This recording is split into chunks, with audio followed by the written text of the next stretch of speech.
Hello peeps, it's International Snaganormy Month here on Tabletop. So if you've got somebody who's not yet into gaming, see if you can recruit them in, get them excited to be a tabletop gamer.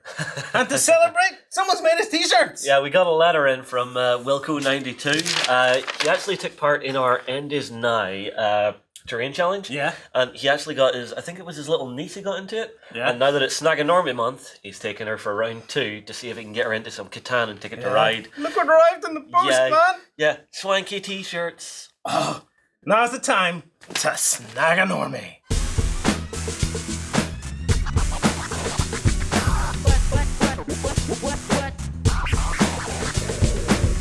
In this episode, we're giving away a copy of Shadowspear. Spear.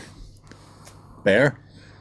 Spear. Pear? Spear. Shadowspear Battle Box. If you want to be in with a chance to win that, this show, from the purpose of winning, is all about innovation. And your opportunity to come up with the wild and crazy ideas of where this industry is headed. As well as that, our Liking Fest last week was a great success. Well, we don't know if it was a great success or not, but it was nice to see all the likes. So please do help us continue this. Let's see if we can keep it going. Keep trying to bluff the YouTube algorithm into thinking that we're not right or left-wing extremists that love war. We're just some random dudes that love war gaming. So if you want to get our stuff and if you want to be in with a chance of winning that prize, watch the show, comment in the whole topic of innovation, click like, and then ding my dong. After you subscribe. Oh yes, you have to subscribe first and then you can ding the dong. Do you think dinging the dong is one of the reasons why YouTube doesn't like to syndicate our stuff anymore? Are we allowed to say ding and the dong? You're allowed to say gosh darn it. Yes, you're just not allowed to say First. Okay. 2 minutes. So, we're going to be giving away the Shadowspear Battle Box. Do you want to have a look at this? Because I've got to say, I nearly wet my pants. Are you allowed to say wet your pants? I don't think about YouTube. Oh my God, look at it! Are you allowed to say, oh my God, on this new YouTube algorithm? I think you're okay. Sorry, I'll replace it with something B! Look at it! It's amazing! I gotta say, all the folds and the flaps and stuff are amazing. Do you know what I love about it? I love the fact that I would say the first time ever officially, we have actually seen a camo pattern on a Space Marine. Something that has come up time and time. Not allowed to wear camo. It's something that's come That's how you can tell they're not proper Space Marines and they're Primaris. Oh, Primaris. Because proper Space Marines don't wear camo. I've got to say, I actually really like it. I'm digging it. I am really digging it. It's unusual. And do you know why I like it? I actually like anything that breaks the mold of what we demand that 40k is. I like it when it starts to break out now. I don't know what it is. I did go through a period when I wouldn't have liked it, and I would have sat back and went, STCs and blah, blah, blah, blah. But I've got to say, I've had a quantum leap in terms of my opinion on this, and I really like it when the creators and when the designers say, do you know what? Gosh darn that! we're gonna do something different. So I big thumbs up, 2 thumbs up from me on this one. I am really pleased to see some camo on these guys. I wonder if the model looks amazing. Yeah. I wonder if they've done that specifically on the librarian, who doesn't need camo. Yeah, but have they done that just so they can go? It's a generic Ultramarine librarian. It's a generic Space Marine, but because they've camo patterned his cloak, if you happen to do Templars or Dark Angels who would have the cloaks and the robes on, it means they don't have to do 2 sculpts. Yeah. They can just go, it's not a Dark Angels librarian with a robe on, it's any librarian, and he's just wearing his camo jacket. Because that's very on cool. fleek, as I believe the kids say. I have to wonder about this one, though, because it's coming as part of a narrative box. Yes. The camo and the cloak and stuff that he's wearing actually matches in really well with the scouts. The scouts look amazing too. Yeah, Sorry, go ahead, Ben. Wearing very similar armor to said scouts. Yeah, I was going to say that's the main theme of this box. So Shadowspear is all about these guys going against Chaos Space Marines in sort of like kind of Black Ops style scenarios. Oh, yeah. Because the whole big thing about the Eliminators is they're effectively the new scouts that are being thrown into the mix for the Primaris Space Marines. And these librarians go with them and they almost cloak them as they're going into battle. So these, with their psychic powers, obviously. So there was. Oh, you don't mean he puts on the camo cloak then? I thought he just stood there and gently draped the camo cloak over each of them. But if these guys are going to sneak in somewhere, do we not have like an inherent problem with the librarian there? What's the inherent problem with the librarian? He's got to be seriously noisy with that amount of keys. He's not sneaking in anywhere. I'm sure, like most wizards, he can muffle the sound of his own rustling. And he see? doesn't even have a single book stuck to him anywhere. You see, Games Workshop, you made a mistake. You should have hired him, and then you wouldn't go and gosh darn it up Maybe designs. Maybe he's got a set of toe protectors or toe spreaders to keep the keys apart. That's it. What else is in the box there, Justin? Can we scroll down? Yeah, of course we can. So obviously we have our Primaris Librarian. Yeah. We have our new scouts. I love what they've done with the actual. And these are camo Primaris scouts, aren't they? Yes. So Can they're you click taller. that image? Make it bigger. Yeah, I can. So one thing I like about this is, so the old scouts, they were like the neophytes. These look like full Space Marines.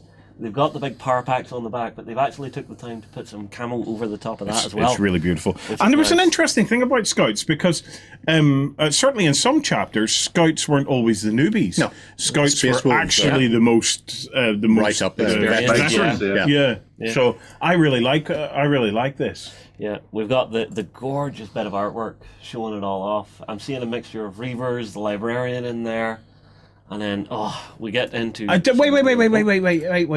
Yeah. Cool your jets. It's just okay. It's weird I like because it. only the librarian managed to really bring his camo. Yeah, I'm not. Do you know what? I'm not going to sit and praise that particular piece of artwork. Really? Yeah, because that artwork to me is not anywhere near the same quality. That- as, Are you looking at as the previous Space Marine's pieces. helmet right I'm at the looking very at front? right at the front. See Which that just one looks down like there? Yeah. the guy's had it described to him, but he's never actually seen what Space Marine Yeah, looks like. he looks Yeah. a bit like a character from Pigeon Street. Yes, yes, he does. No, I'm not digging it at all, Justin. I think as a piece of artwork goes, that is actually pretty lacking compared to what we have seen in the past. As some people have said in the comments and stuff online, the person who wins the wars in the grim dark of the far future is the person who can spread his arms the furthest apart. I am seeing that it's a bit of a sin in this one now. Thanks for pointing that out, Ben. Yeah, you will never unsee it. now, No, Justin. never. You will never unsee it. Never. Well, let's get back to the minis. What else have we got in Yeah, there? so for Chaos, we have some new Chaos Marines that have been designed up. I am digging these because it looks as if they've upscaled them a bit to sort of match in with the Primaris now, because the old Chaos Space Marine sculpt, it was starting to look a bit weedy next to them, like what we used to have with the old Terminators and then the newer Terminators. The next one is gorgeous. New form of Obliterator. Yeah. This looks like a Centurion that has been infected with the Obliterator virus. Because Yes. if you look around the feet and the legs, very similar armor style to what we would see on them. That guy's Yeah. eating his own head. Yeah. It's very good. It's very good. Only I'm one not in a fan. 10,000 can do that. I'm not a fan, particularly of the Chaos stuff. I know that to some of you that will absolutely break your heart. Mini Wargaming Dave, I do love you, man. I know you love Chaos, and I do love you, but I'm It would not be a fan. heresy. Do you know what it is? I am very much into uniforms. Women in uniform. That's my Iron Maiden tribute for this show. okay. It's I'm very much into. I like my toy soldiers to have a unified kind of a look to them, and the Chaos. There's nothing wrong with the concept of it. You know, I understand completely. I would never ever change them. They just don't appeal to me because I'm just not a big fan of all the higgledy-piggledy. So they feel and more like a having- rabble rather than an army. Well, the thing is, you have where a neck should be. You know, and it's so it's like it's just this stuff like that just gets me. You know, it's but I will say to the whoever sculpted it, awesome job. The Obliterators needed a redo, Oh, yeah. and this looks amazing. So It's very much looking like some of the demon designs that came out in the new Doom game in 2016, and I think that's why I like them and why a lot of people are liking them, because they've basically gone for this. You know what? They're chaosified. They're going to be larger than life. They're going to be crazy. Let's just go wild with it. And I think it works particularly well for the Obliterators and stuff. Yeah. So Although the next one is a new vehicle, and hello. I gotta Okay. say, this is the bit where This- it piques my interest. this is amazing. Even I like this. Have you The Venom Crawler. have you seen the second? I don't know if it's a second variant of it or if it's just the same kit but built in a different way. So it's got bum in the air, but there's another version where the bum, the abdomen is down, or the thorax, whatever part of the spider ass is, so it's lower. The spider Spider ass. Yes. So somebody's pointed out Technical term. because 40k is true line of sight. With that model, it can be seen from space because it towers over everything. So everybody will be building it with bum down, where it's creepy, crawly, and sneaky, Dragging itself. dragging itself along, going, "Don't shoot me! Don't shoot me with your It's las an cannons." absolutely wonderful model, though. Yeah. As a piece of design goes, it is so... It's very reminiscent of the Matrix. Yeah. The squiddies and stuff because of all the eyes and the very Tentacles. the very animal meets machine. The thing is, though, I would like... if you see this now and you see a defiler, you're never going to bother with it. Go away, defiler. The I Defiler want you can do some this. cool work with. No, look at this thing. I know this thing's cool This as just well. whips the butt off it, aesthetics-wise. Whips the spider off it. I'm a fan of the Defiler as well. I've got to say, if I had the time and the skills, I would go full Dave Taylor on this. Oh, you do some conversion work? And because I believe it was Dave Taylor that took the Orc Jets, or it was either Dave Taylor or somebody as skilled as Dave Taylor, took the Orc Jets and brought them back to Imperial Jets. Ah. Right. And I would love to take a model like that and unchaosify it and see if I could bring it back to something Mechanicus. I don't know if that would ever even have been Mechanicus. Oh, it would have had to be. It would have to be something. Well, I mean, like, Could it have been potentially a Dune crawl Yeah. back in the day or something? no, But, because the Dune Crawler is what gave rise to the Defiler. yes, but but let's just use your imagination. Yeah. That's what all that's about. I would love to see if you could take that and bring it back to look something more Imperium, and take it and dechaosify it. I think that would be an amazing project, but a project that would be out of my skill level. I would think. Dave Taylor, I'm challenging you. Dechaosify that. If you're up for it, shout me, and we will do something on this because I would think it's love worth to it? see something. Shout like that. him, Yes. and he'll watch you do it. Yes, I will. Dave, I will talk about it day and night, man. I will talk about it day and night. Yeah. So it's Now, there is also another Chaos character in this box, but I don't think I have an image for it in this post. yes. But he's actually in the artwork. Let me quickly go to it here. Teddy Westside. Oh, no, it's this gentleman here, the sorcerer with the ram's head. Oh, Sheep Boy. Yeah. Yeah. Do we know his name? Sheep yes, Boy. we do. Oh, we do. He What is called and I can't remember, the Master of Possessions is his name. So there we go. He owns all the toys. He owns everything. Yeah. Well, we are going to be giving away a copy of Shadowspear. So stay tuned because just in a very little while, not very long, we're going to be talking about what you have to do in our kind of like main kind of theme to win, as well as liking and subscribing and ding and dongs and all that other stuff. Yeah. But that is not the most important release that Games Workshop have teased this week. Not by a long shot. In fact, this is the most important release in a decade. Yeah. In a decade, the internet went up in arms about this. We have seen the new Emperor model. Idea. Resilient, highly dangerous. Once an idea is running, it's almost impossible to run. An idea that is that sticks. Right music. Oh, wow! Just look at it! I have been laughing my gosh darn it's off. You can say togs. Togs? Yeah. Do you reckon we'll get away with togs? That's like your underwear. Really? Yes. I thought it was like a swimsuit, swimming togs. I That's have a been difference. I have been laughing my gooseberries off all week at this because how do we go here? Do you know what? We just go there. Well, I can imagine that every Games Workshop lawyer, of which we assume there are not as many as there used to be, but I can imagine that every legal person within Games Workshop and everyone who was left Games Workshop or sacked for being ineffective eyes have been twitching like mad. They have probably been sitting, because you know that Games Workshop didn't dismantle the nuclear button. Oh, no. They just moved it to the far side of the legal team's office. And because the legal team's office has less people in it, it's quite some distance because it used to be a big office. Yeah. So it's sitting at the other side. And you just know, I have been giggling at all the twitching from all those solicitors that have been involved in that. The ones that are in there twitching going, we don't know what to do, because we're the new Games Workshop. And then all the old guys going, oh, why did they have to make me leave? I want to go back. What do you do with this? What do you do with it? I don't know. I guarantee you there's one lawyer in there that's just sitting there cracking the knuckles, ready to go. But there's nothing they can do. There's nothing to do. There is. I love this. Why would you do anything? It's the best exposure ever. Oh, yeah. Yeah, but But it's Trump. It's amazing. dude, It's Trump. No, dude, it has nothing to do with that. It's to do with the fact this could 40k turn into the new, or was he Pepe the Frog? Pepe the Frog. You mean?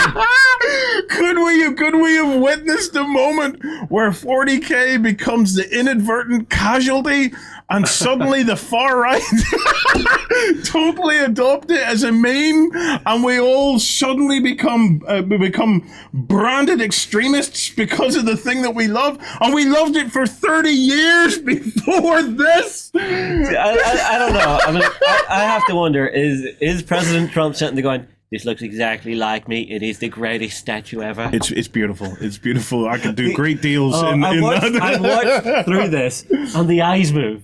Yes, It's it is creepy. The arms move, the claws move. It's You know, just like, why? it is Build something that high, you may as well, go all in. Yeah. It's an absolutely superb piece of engineering. Look, I would like to make a personal plea to the entire on tabletop Beasts of War community. Okay, look, we have never run a Kickstarter. Okay, Ninja Division look like they have screwed it all for all of us. We'll talk about more of that backstage tomorrow. But I would like to make a personal plea to the on-tabletop community, okay? So much as we all think Kickstarter has turned into, gosh darn it, I think we should run one. Oh, God. We want to own this statue because everybody in the know knows that the on-tabletop hold Games Workshop in the highest esteem. We really do. And we try to emulate their awesomeness in every respect. We would like a statue outside the on-tabletop visitor center as a homage to Games Workshop and their Stormcast Eternal, the mighty Stormcast Eternal outside Warhammer World. We think we'd like to make a homage to that. But we reckon if we got that, we could have him straddle the river and he would be like the Colossus of Rhodes in Northern Ireland. So we want a Kickstarter to raise the funds to buy this and have it permanently erected here in Coleraine as the Colossus of Coleraine. And have the sword of Twitter awesomeness pointing at the door pointing at the door of the on-tabletop visitor center. And now with Game of Thrones going away, we need something to bring the tourists in. We need something, keep the economy going. Yeah, for us, poor Irishmen that only have alcohol and potatoes. Do you reckon that we as a community could get together and raise the funds necessary to pay this sincere and loving homage to our buddies over in Lenton there to say whether or not the Northern Bank of we love you guys. We love you guys. I think it's amazing. I'm laughing because our community is crazy enough to maybe actually pull this off. Oh, we need it, Justin. We need it. I don't need this in my life. I will have nightmares. This wasn't. Do you want to play a little bit of it there? Let's see if we can play, because you've got to see the animatronics on this thing. It's just insane. Look at it. It's amazing. The head moves, the eyes move, the claws move. The claws move. Even the legs are moving. And it's not even the best bit. You know, it's like there was high quality work went into this, okay? Especially in all of the supporting costumes of everybody around it. I particularly was impressed with the Ultramarine. I got you. So what do you check out? Look at the eyes. This really makes me want to see Spitting Image again. It's just amazing. Right, please Come on. They're coming right up. Okay, Ultramarines are go. Are these- There he is. There's the Ultramarines. He's got his helmet on the wrong way. That's what he's just modelling after that artwork. That is a quality Ultramarine costume right there. They're calling it majestic. It is majestic. What? It is majestic. Look at His Majesty. I think it's fabulous. That I think it's resembles the fabulous. real Trump very Oh, much. Oh God. guys, I loved it. It tickled me. It tickled me in every way. I just think something like that is just absolutely hilarious. I love it. Right. Did you know Yes. that No, today, maybe. this Saturday, is International Innovation Day? Okay? It's where we collectively celebrate innovation and collectively pine that we don't have flying cars and live on moon bases. Okay? But to win this, the Shadowspear battle box, okay, it came down to two questions, and we had to pick one. One was just what were the GW legal experts thinking? But we thought, no, we'll not go down that route. We don't want to know their thoughts. It's okay, let's leave them alone. So instead, we're going to celebrate International Innovation Day because we want you to come up with your craziest, most innovative idea of what you would like to see in the tabletop gaming industry. A giant Trump. A giant War Master Trump. How are we going to top that? Yeah, well, Okay, so Tricky. to do that, I want to raise a couple of quick topics with you guys, Yeah. just to get you all warmed up into some areas of innovation that I think are galloping towards us. Okay, so I'm only going to very quickly mention 3D printing, because if I don't mention it, somebody will say, "What about 3D printing?" Yeah. We 3D know. printing, it's raised, we know, but we'll talk more about that in future episodes. I want to talk about some other stuff though. Augmented reality.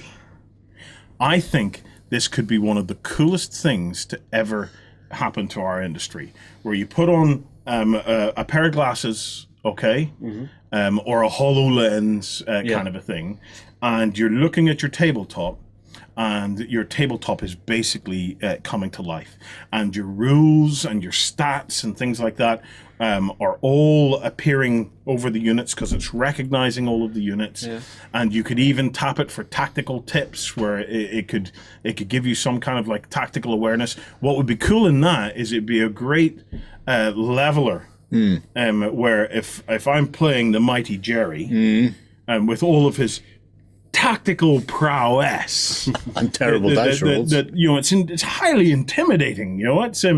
But I could have mine set to a 5. Yes. And you could have yours set to a 10, and it would maybe give me more tips than you. Yes. And try I see and it. level the playing field a little bit. What you could also use tips that on, tips for off. is multiplayer.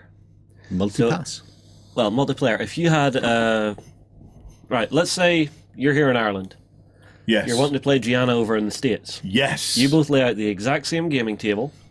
It reads where your stuff is on the table on your end, where Gianna's is on her side, And projects and it. projects it onto both. Oh, Gianna. Oh, we could totally get that going. So it's not really multiplayer, it's just Just long distance play. Long distance play. That could be cool. It's been a while. Yeah. I want to go back to this idea of having hard settings and easy settings. Yes. Because we don't, I've never really heard anybody talk about having a handicap system, really. Well, you could do a computer generated That AI sounds as kind well. of wouldn't it? interesting to me. Yeah. I think it's something that we should be looking at in games is kind of like a handicap system to try and give. But here's the thing, right, Justin? Yeah. I'm What did I do? I'm just going to preface this. All right. Okay. You know I love you. Yes. And everybody knows that I have a deep and long and loving relationship Yeah. with my mate Justin. Yeah. Okay? But when it comes to intro games, he is a total gosh darn it. Hang on, I have been working on There is the golden rule of an intro game. Let the wiki win. You always let them win. Not our Justin. Justin Alpha strikes every poor sod that has ever come into this visitor centre. They have been on the receiving end of Justin's most cheesy lists. No, they have not. And You're his lying. Alpha strikes. One lie. poor young man who I am. I tell you what, I'm back. And I'm going to sponsor him, okay? Because Justin fielded. What was it you fielded against him? It was 6 Centurions. Okay, now hang on. Save that, because this is my hobby time for this Oh, week. come on! No, this is my hobby time for this week. If they want to see it, they can pay their £3.70 whatever and join us tomorrow. Ooh. Because he's worth it. Definitely worth it. Yeah, boy. My tactical genius is definitely worth that amount of money. We will see all sign-ups this week. Yes. Okay. Do you know what? I will grant your wish. Right. I will save it for backstage. It's worth joining up to backstage this weekend because we're going to be giving away 100 free backstage passes for backstagers to give out to a friend who has never been a backstager, because tomorrow is the Random Act of Kindness Day. And we've got some random act of kindness that we're going to try and build up and do some stuff with our backstagers. Which is because amazing. do you know what, backstagers? We love you. You have been amazing. You've been absolutely amazing. And do you know what else I'm going to do? I'm going to right. If you have been a backstager in the past, I wonder if I could reach out and give you something. Leave it with me, and if I can, I will, and you'll hear from me tomorrow. Oh, awesome. A few moments later. Yes, We were just- talking about innovation. innovation. Before that, we were Yes. talking about the handicap The system. handicap system, yes, because a handicap system would be good because we could fit it out for anybody that came in for a demo game so that they would actually stand a chance of winning. against Justin's cheesy nonsense. Yeah. What? I think that would be brilliant. Actually, in the grand scheme of things, I think it would be interesting for tournaments and the likes as well. I think tournaments should have seeded players. And in the early rounds of a tournament, I think it might be interesting to have like a golf-style kind of handicap where... Well, no, you don't get them in the early rounds because generally a lot of the games are the round robin. So it means the first one is a random draw. Right, yeah. And you could be put up against anybody, but then after that, it's always winner against winner. So the top two winners face each other, and then it trickles down. And then over the course of a day's tournament play or a weekend tournament, it will bounce where the better players will go up, and then other people will find their Do you know level. what? I take So it it's- back. I take it back. You wouldn't have it in tournaments at all because a tournament is a true reflection of the individual skill of the player. However, campaigns and narrative weekends, Yeah. I think it would be a really great way of balancing things a little bit and helping them. It could be very useful for gaming stores as well that want to actually demo multiple systems. Yeah. So if you had a fully digital table that You're back to the innovation. now. Okay, Yeah, No, we're okay. just blue sky thinking. He's brought us back. That's okay. No, Staying that's on good. point. That's good. You're staying on point. Yeah. Yeah, but no, if you had a blank table that it was able to fill out with a projection for different multiple systems, you would have a database of games that you can teach to people in your store with zero outlay except for getting the HoloLens and the table. Do you know what? This almost makes me want to learn to code. This almost makes me want to learn to code. Learn to code. Because I want to hack the system. I now have realized that this whole augmented reality thing could be the best thing for me in the world when I'm playing against Justin, because I could hack my army to have a whole load of little dudes with their willies hanging out. And they could all come running over the hill, Justin, just like the old Highlanders with an old floppy glory going on. Yeah. You're gonna love this, man. I'm just gonna make your life with this whole augmented reality thing. Yeah. Will we move on? Next thing. Just on the augmented there is reality more. thing. Yeah. Right. Like, do you want it to replace miniatures? No. Projecting? No way. I only Because that's where the slippery slope leads to. Well, to be fair, to make that slope a little less slippery, I will only have the appendages augmented reality. So the minis will be real, but the Todgers will be virtual. So for that, You're never getting into any of my accounts ever again. for the remote gaming that Justin was talking about, you would have your army, but it's just because the other person is playing somewhere else. I mean, there's things out there at the moment like Universal Battle where I know, where but people do this. They play If test this their took armies. off, the masses probably would not be interested in sitting down and painting miniatures and Yeah, stuff. yeah, So but they they're- would just want it in a fully projected. Yeah, that's fine. They can do them. You know, I'm all for But you could have that let folk option, hobby 'cause the way they want to You're hobby. all playing the same game at the end of the day. I think I think the initial stages of this for me is purely to make it easier to play games. So I could see the guys at Dized, this being their next step into the future, where you learn to play a game through augmented reality. Yeah, through playing. Yeah. So it I don't guides you and the like. So really, Lloyd, in my thing, I just want if my wish list for this would be the likes of stat lines, Yes. potential potential moves, or giving me quick guidance if I go, I want to shoot them with this unit. What do I need so as I don't have to sit and memorize tables? Can this unit see that unit to shoot? Yes. What's the area effect of that? A wee thing pops up to show you. Yeah. And it highlights these guys were all in the area of effect. Yeah. And then if it could then augment it a little bit further and do explosions and little special effects and stuff like that. I know it's kind of cheesy, but I'd really like that. One thing I'd like And Charlie's is actually to be able to play against AI opponents on the tabletop. right. Justin wanted to specifically asked for RFID. RFID. Yes. So Justin has been swatting up on RFID and is going to explain to us in great detail how RFID works, what the technologies behind it are, Why and do you how it's always going gild the f***ing lily? and how it's going to affect our industry. So Actually, take it away, it's- Justin. It's a thought I had that could actually be very cool. One of the things that I have loved seeing in the industry is the introduction of neoprene mats. Now imagine a neoprene mat which is actually inlaid with circuitry which can read RFID, read where your miniatures are on the table, and actually give you an approximate simulation to a digital format with that technology. How do you like that one, Warren? Why? I haven't got past Justin and Neoprene yet. My Okay, mind yeah, stopped so- at that. Have you gone full sneakers? So You could wrap your body in this, but that what kill would you inject into the neoprene mat? I don't know, I haven't made the technology, but can Oh, you're working on this bit, though. I am not a scientist. It's No! it's an idea. Yes, Hang on, okay. Warren. If somebody I'm- came to you 50 years ago and said, "Here, what if we made a printer that was 3D?" You'd look at them and think they were half cut. Oh, you go, all printers are 3D. All printers are 3D. Otherwise, you wouldn't be able to work with it. No. You don't. Speechless. Okay, but look, the thing about RFID is it's wireless. Yeah. Okay, so RFID is basically just it's a chip. Okay, Yeah. I understand that. and that chip, as it passes through a field, okay, basically just identifies itself to the field. So, Yes. but the thing is, it works in very close proximity because the field itself actually injects the power into the chip to give it that momentary burst. I understand this. Oh, sorry, I didn't realize. Apologies, I didn't. Continue.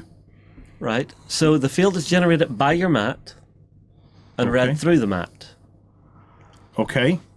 So basically, you could have that being led into a digital format. So say I have a buddy who's actually playing online. He can see what I'm doing. Mm-hmm. And if there was a way to actually have it light up to show what he was doing as well. I think we actually had something very similar to this in the projects recently Yes. for Space Hulk Challenge. Okay. So if I may continue then. Uh-huh. Okay. The mat would be able to give you a one-dimensional read. Uh-huh. So in other words, all it would be able to do is to tell you it is there, it exists. Mm-hmm.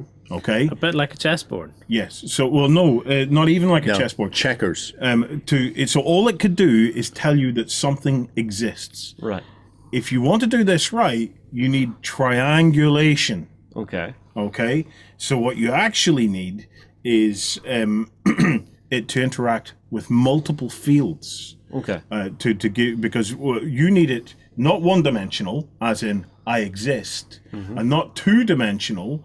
You need it three-dimensional. Okay. Okay, so you need a triangulation of fields. So you probably wouldn't embed it into the mat, or what it might be. I don't know if the range would be high enough, but what you need something to create fields where it's getting an intersection of fields. Okay. And it's saying that each field is able to say, I exist at this space, this point in space, and then you need a machine then to triangulate that and say where it's at. Okay. So I totally agree. I think it would be cool. However, I think it's completely unnecessary. Okay. Because I think that augmented reality is going to be able to do exactly the same thing with cameras. That you don't actually need RFID. I was a big proponent, and I always thought RFID would be a great way to do it. But I think with the augmented reality, it's completely unnecessary, because I think that the sensors inside that you can put inside an augmented reality system actually does away for the need of any kind of RFID, because it uses a combination of cameras and invisible laser beams. What you'll find is, if you go down this technology route, like either might work, but the camera technology will probably be the cheapest route. Yeah. That was my next question. Like it'll probably which be of much the cheaper, options would be the more because you'll be able to cost-effective? buy a system like that, which will be able to do multiple different things, Yes. rather than buy one mat that does one thing. Yeah, a camera will be able to recognize a fair mini. point. Fair point. You know, Well, you've already got that app at the moment, although I know it doesn't work 100% accurately, but you can go, I'd like to measure that point from there to there. Yeah. And you get the little digital tape measure, and you can hold the camera up, and it does that. And all you really need to do is, if that already exists, if that could be refined so it was accurate. What have you been measuring that you know is not accurate? Oh, yeah, various things. Low blow. he says it's not long enough. Not that it's not accurate. It really isn't. So once you've got the measurement, all you really need to do then is to have the secondary part, which is, what is the miniature? What am I looking at? So silhouette recognition. Yeah, well, it's going to have to be some style of that. Well, so RFID might be an option. I think it'll be superseded. I think we'll get exactly the same and more from the sensors that are in a good augmented reality system. There's one last major piece of innovation. We've always wanted it. Right? We've never had it. Flying cars. It has to happen. What is it? Animatronic wee men. Not that. I thought you were on about this. No, animatronic wee men's. I want my Space Marines to move themselves. You want and to do be small soldiers. and to be breathing. Okay, and basically, the more I send them into attack, the harder I want them to breathe, and I want them to move up and down as if they're getting tired, and then I want them when they die to lie down. I think this would be amazing. Surely we could be at the stage. I think this would be too emotional. Do you think so? Watching a them little all Space Marine kill each die. other, and you'd be like, this is horrific. That's actually really interesting. So we've all played Total War. Yes. Okay. Yes. I'm sure. yes. Now I am completely without empathy anyway. So I'm quite happy to sit and watch them all kill each other on the battlefield. But do you think it would be different if they were your actual little men's on the tabletop? Yeah. And they were actually playing out Because I'm they- dying on the tabletop. Because they would do things like, you would order them to do something, they'd turn around and go, yes, sir. And then they'd run off and do it, and they'd die. And they're you're like, just so I cute. sent him to do that. They're just so cute. And running he across the table. died. And it's my fault. I would never want to paint one of these, just in case I clogged the gears with paint. Mom, what would you do if you heard a Space Marine shout, Mom? It was like, oh, As man. long as it doesn't shout, Martha! Why did you say that name? It's, but how far away could we be? Now, I think animatronic Space Marines, right? Surely it's not a matter of technology. We're bound to have the technology now to do that. Surely it's just a matter of cost. Here's an example, right? Do you know when the Xbox came out and it had the camera? Yes, and we the would Kinect. scan our own faces into games. Yes, yeah. And we were running around shooting each other, but it was our faces. It was our faces. It felt weird. Because there was an uncanny valley thing going on there. Yeah. Not the regular uncanny valley, but the uncanny valley thing of, that's I'm my actually brother, about to shoot and my I've brother. just watched him die. Yes. So I think it'd be like that with the wee men's, because they're much more like pets. Yeah. It'd be like little Tamagotchis.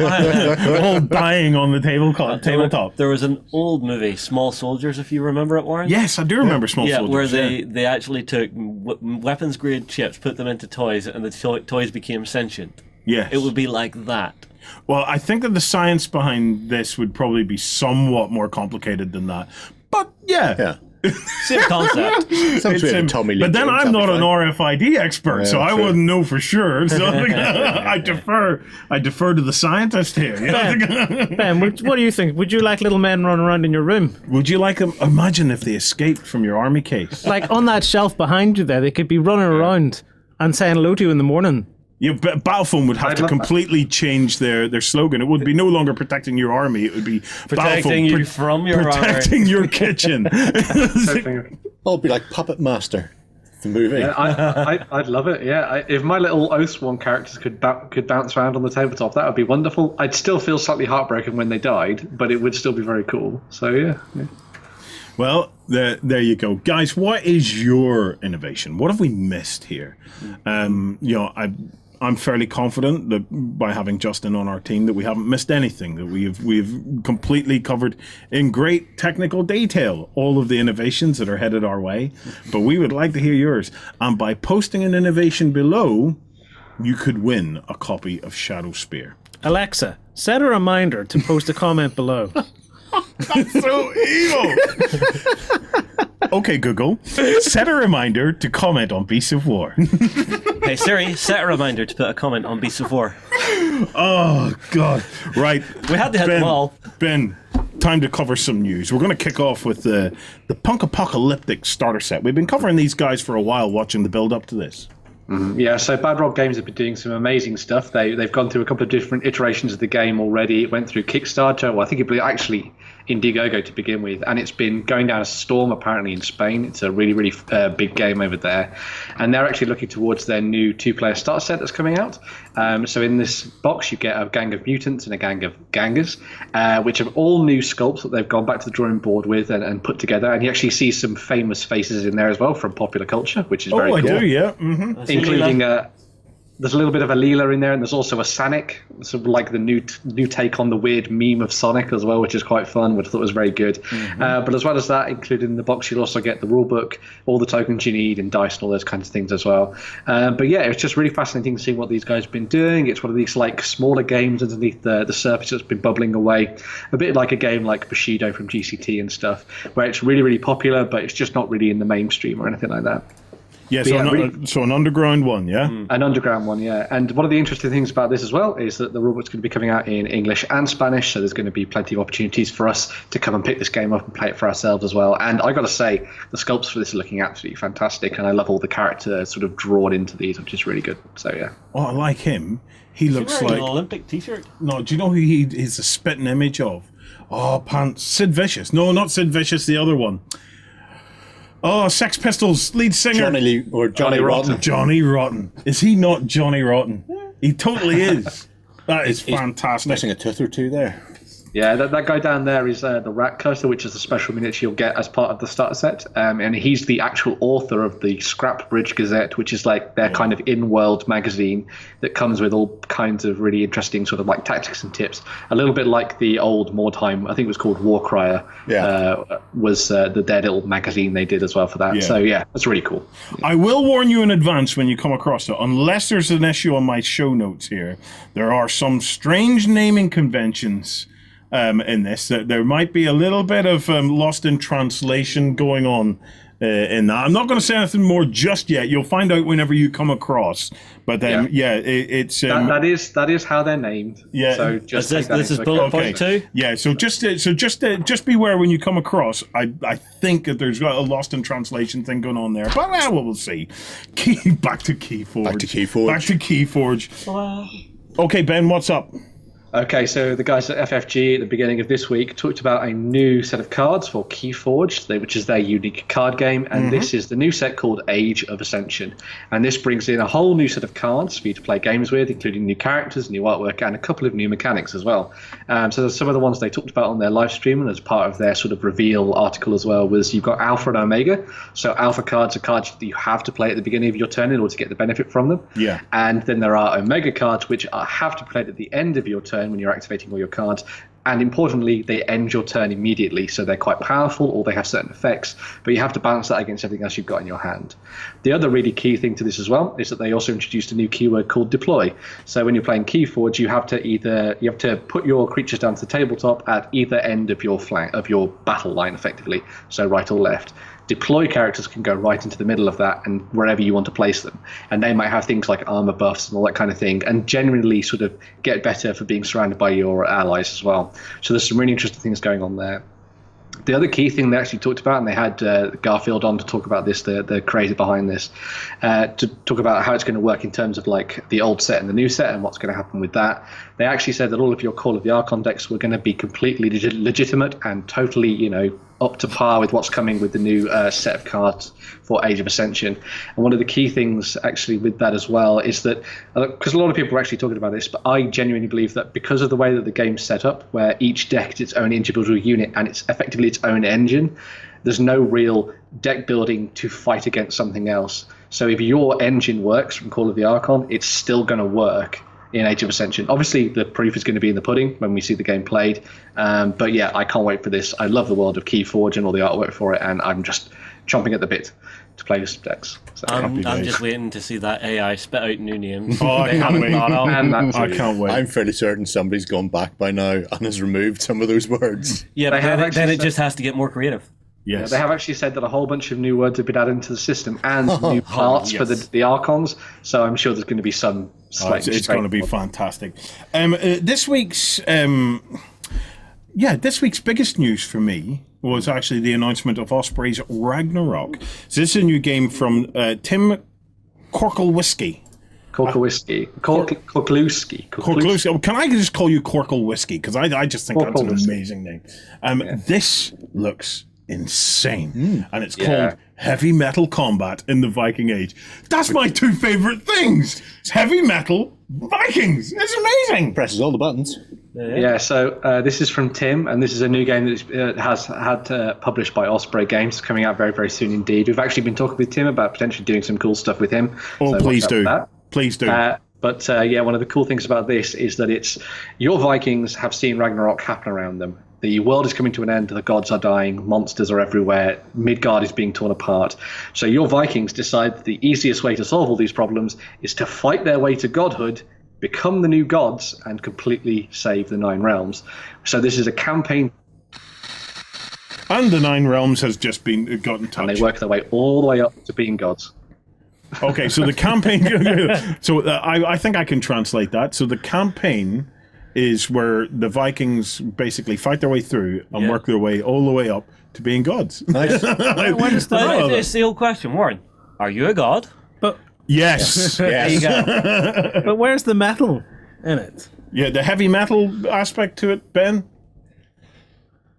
I'm assuming it's like Jurgen Klopp's Liverpool and their heavy metal football. Yeah. It's just, full on. The heavy metal aspect of the game actually comes as part of the mechanics in the game called Godspark. So instead of the combat being just you hit your opponent and try and kill them and do wounds to them, there's actually sort of like a sort of real emphasis on cinematic combat. So throwing your enemy around, tossing them up in the air, bringing trees down on them, smashing them through rocks and mountains. So it's a little bit like the new God of War and that kind of style of like Kratos just ripping people apart and throwing them away on the battlefield and all that kind of thing. So that's the kind of heavy metal aspect to it, which I think is really all cool. while the immigrant song is playing in the background at 11. All the while the immigrant song is playing in the background. If that's the case, you're going to have to sing your actions. Yes, you have to sing your actions heavy metal style. Mm-hmm. I think, do you know what? I cannot wait to play this. I think it's going to be I look forward to the playthrough on this one. As I say, we've been talking with Tim, so hopefully we get some cool stuff in the future just about this. I've been talking to him about a Q&A potentially, so that'll be awesome. Tim, we love you, man. We want your heavy metal Vikings here on Beasts of War on Tabletop, whatever the bloody hell we call ourselves. You almost these days. went on Tabletop. Okay, you're getting there. We want you on here, Tim. Come to us. Right, Star Wars Outer Rim. Now, this is not the new piece of terrain that we've all been complaining about. Yeah, this is actually a board game. Mm-hmm. So this is a new board game from the guys at Fantasy Flight Games, and the idea is that you're going to be playing as some of the sort of like wayward characters from the background. So guys like Lando Calrissian, Han Solo, Dr. Aphra, Boba Fett, and those kind of characters. And you're going to be out there on the Outer Rim trying to make your fortune. Each of the different characters is going to have their own sort of focused objectives. So Han Solo's might be to gain a certain amount of credits, blah, blah, blah, blah. And they'll have their own ship as well, which will be sort of tied to them. And you'll be trying to complete these objectives to turn your character over and then complete another one, and you win the game. The big sort of premise around this is it sort of draws a little bit from games like Merchants and Marauders and Firefly, the board game, where as you're going around, encounter cards are going to be drawn for the different planets you land on, and these are going to affect your characters and sort of tell a story on the way as you're going around. It sounds pretty interesting. I'm very interested about it. I mean, Merchants and Marauders and Firefly have got a big following, and people like that kind of exploratory game, that adventure game. So hopefully Fantasy Flight Games have done something a little bit like this here. Maybe they've drawn on some of the stuff they learned from the Fallout board game as well and done something in that kind of vein too. But for anyone who wants to play like a smuggler on the Outer Rim, this seems like a pretty cool option. So. Cool. You love Star Wars. I'm known to, yes. It's not exactly doing it for me. It's one of those ones, it depends very much on how it actually mechanically plays, because otherwise, if it's just borrowing the same sort of style as Firefly or whatever, you're just going, well, it's all that kind of thing. The nice thing I like about Star Wars is the war in the stars and the going around and picking up cargo, less so. Yeah, Only one good bit of cargo in Star Wars, and that's Han Solo. I'm with when he's Jerry on frozen in this carbonite. because, like, it's important. Like, what kind of rimwork are these going to be? Yes. As you explore the universe. Yes. Well, one of the, like, for example, different characters will have different aspects. So Boba Fett will be trying to do bounty hunting missions, and I know what you said. Lando Calrissian will be trying to deliver goods under the radar and that kind of thing. And there are going to be different ways, and because each of the characters has their own specific objectives, each one's going to play very differently, as will the spaceships that they use as well, like the Millennium Falcon be upgraded and all that kind of thing. So I think they're trying to draw on the fact that people potentially want to play as Han Solo. I don't know. So this gives them an idea to do so. But. I look at it and I think to myself, since it's come out, I've trying to be objective. I'm looking at it. I'm going, yeah, components look great. You know, it looks interesting, but I look at Star Wars Legion and I think to myself, that's Star Wars. Star Wars. It's everything I want in Star Wars, and I just want more of it. But it's the thing about Star Wars. Is this why people don't like the Han Solo movie, for example? Because it's basically a heist, No, and not a war. No, because I actually I liked have it. no problem with the heist, and there were some interesting bits in there, but it was very bland and cobbled together after they got rid of the two guys who were doing all the work. Yeah, the directors were, and they just end up with a sort of a mishmash. So you can't really compare it that way, you know. I think that's more of an issue. Sorry, with storytelling than it is potentially with the idea of it. Like, for example, when people see games like the Old Republic, those old video games, that's not necessarily all about fighting and war. No, it and isn't. I think the storytelling aspect of that and the role-playing aspect is what drew people in. And that's kind of what they're trying to do here with this. They're trying to give it almost a pseudo role-playing feel where you go around maybe the single character, but on a couple of different levels. Firstly, on the Solo movie, I sort of enjoyed it. I think what killed the Solo movie for me is we already knew what happens to Solo. Yeah. Do you know what I mean? It wasn't much of a mystery, and it was a part of his backstory that I never really. I've never, in all my time of being a Star Wars fan, thought I need to know the backstory of Han Solo. It also changed Solo because, like the Greedo shooting first, yes, which is obviously nonsense, regardless of what George says. Yeah. You're a useless slug, Lucas. Shut up. Solo was a guy who would sit in a cantina, try and bullshit his way out when somebody came looking for money. When that didn't work, shoot him, chuck a credit to the barman and go, sorry for the mess, I'm away. Yeah. So whenever he takes the stuff and sods off at the end of A New Hope and goes, yeah, thanks, got a death mark, see yous. Yeah. It's been nice knowing you. Good luck with that Death Star thing. It's been awesome. That was him. That's his character. He's gone. He's looking out for number one. And it was believable. And the redemption of him coming back was the whole thing. He didn't need to be redempted earlier in the story. No. And that's what Solo tried to do. And that's it. Making him not all out for himself throughout the entire film is pretty much he is end of Star Wars / Empire or Jedi. Yeah. Solo, he's the good guy that we all know and love. Yeah. And then at the very end they go, oh, but he shot Woody Harrelson. You know, that was a bit mean of him, wasn't it? Yeah. But yeah, we're digressing slightly. Anyway, quick question. But again, this board game, specifically about the board game, it's exploring something I think has already been explored to death in Firefly and the like. Right. If I was sitting down to a board game of this ilk, I know it's very different in so much as it's a 4X.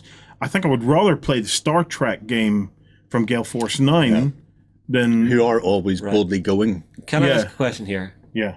is this maybe a game that's just not meant for you? Would this perhaps appeal to someone who's maybe more into the expanded universe, reading all the books and stuff? Justin, everything appeals to somebody, man. Yeah. And I know, everything but unappeals to someone. this is just something Yeah. I'm wondering. You know, you're absolutely right. My opinion on this doesn't count whatsoever. No, I'm only raising. Oh it, no, man. I know. I'm just raising that just Yeah. to think. It's just that- just because I know someone out there who maybe loves the expanded Yeah, universe. is gonna sit absolutely. there and go, I "Warren, you're love an the idiot." expanded universe. All right, then. I'm just saying. So I've got a case study. I'm yeah. a long and I'm looking time. at going, I'm a long fair time Star Wars fan, and I just find it surprising because I was the one who always thought I would love absolutely everything Star Wars. Yeah. And now I find myself in a position where I'm realizing, and I suppose I'm just more surprised myself, that I'm not actually loving everything Star Wars. Okay.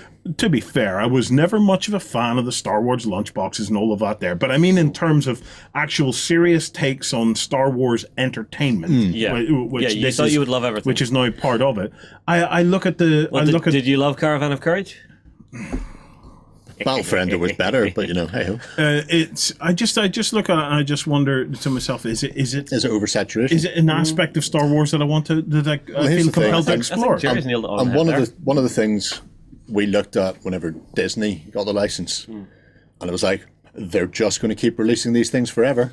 I Yeah. hope you like Star Wars because they're never ending, and I have no problem with that as long as it's worth watching. Yeah. And Rogue One showed that you can do a war film / special ops type of film in the Star Wars universe. The universe is not the problem. It's what Yeah. they do with it. So having a heist movie, a Star Wars heist movie, if that had not been Solo, and it is essentially the film of how Han Solo got his stuff. How did he get his clothes? Where did he get his gun from? Where did he get his ship from? Where did he get his herring mate from? That is what we find out in this film. It's where he got his stuff. There was no real story behind any of that. But if they'd gone, here's a heist movie, it's got a train robbery, like Firefly, we want that all looked great. If it had been some other punter on the back there, and it didn't have the baggage attached, it probably wouldn't have been as badly perceived. I think so. And so it's you've got a universe to play in. You can do whatever you want. People will like it. Maybe it's because this isn't my style of game so much, but people will go, "Oh, it's Star Wars, and it's this round robin, collect and smuggle. Great, love that." But they've got a big universe to play in. They can go and do a 54mm skirmish game. They can go and do a war game or an RPG, or it's boundless. I think this is why Knights of the Old Republic and stuff were so good, because you were exploring outside of that central thing. You were exploring new stuff, new characters, and this is what I would like to see. Like, my blood runs cold at the prospect of a movie about the Mandalorian. What do you call him? Boba Fett. Yeah.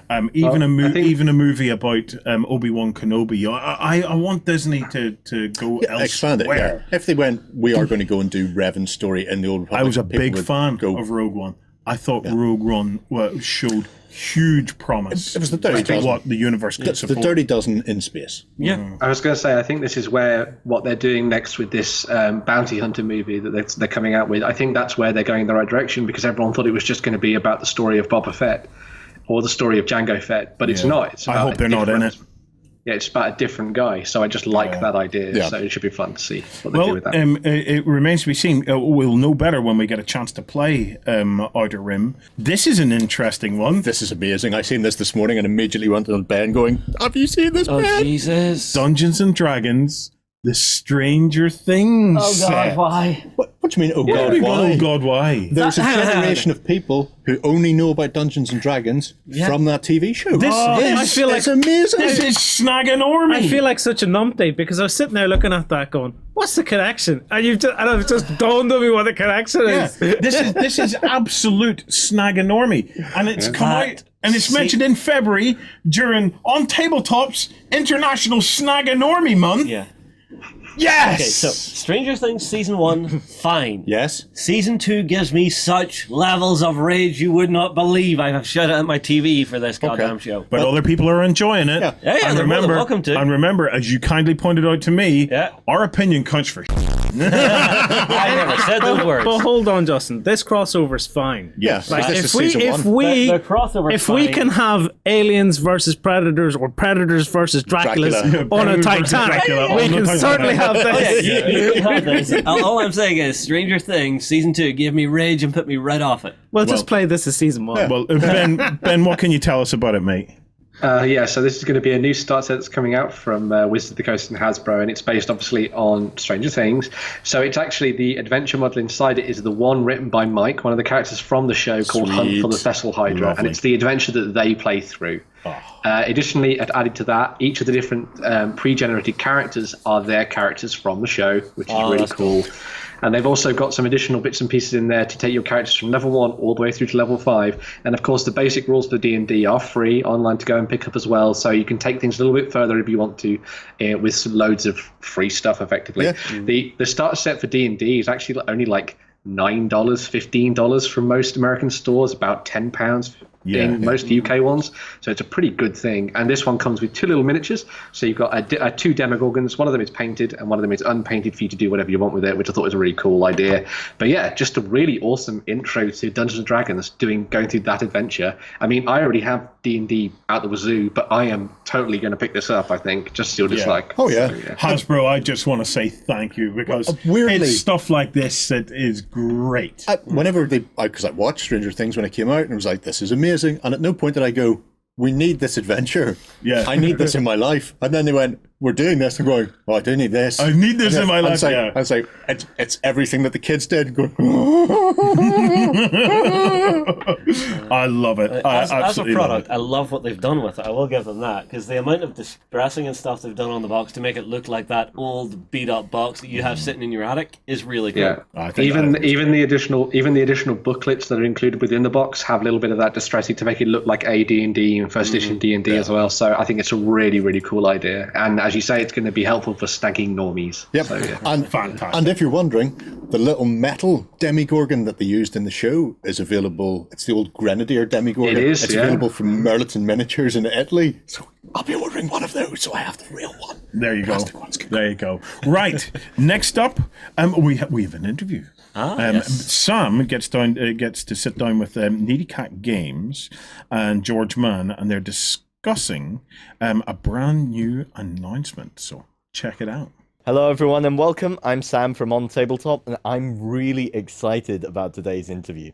Okay, so we are joined by our old friends, James and Sophie from Needy Cat Games. Hello. And beside them, we have the writer, George Mann.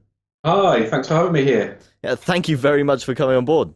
Now, some of you might already know George, but I'll leave it to you all to make your big announcement, as it were, if we want to just get that out of the way right off the bat. So should we say what we're doing? Yeah. Yeah, go on, George. We're going to make a board game using the Newbury Hobbes characters and setting from my books.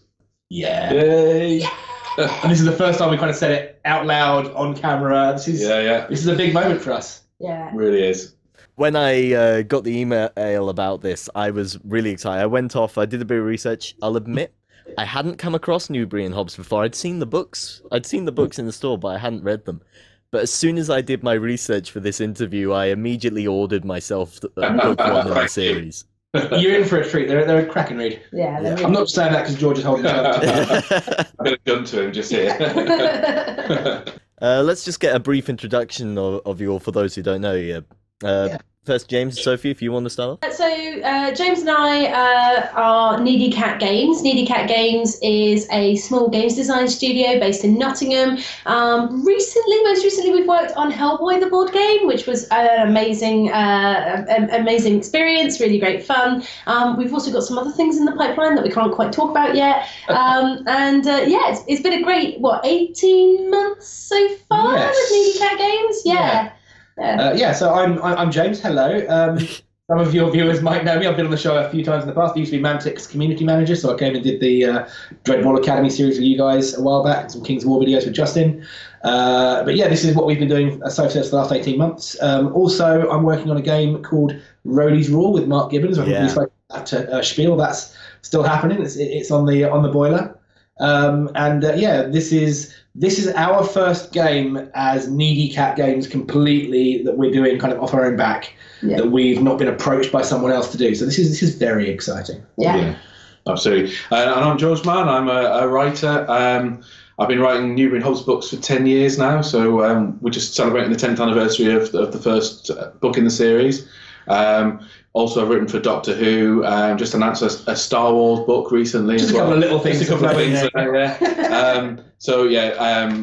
About 30 books down the line now, and I've been writing professionally for 10 years.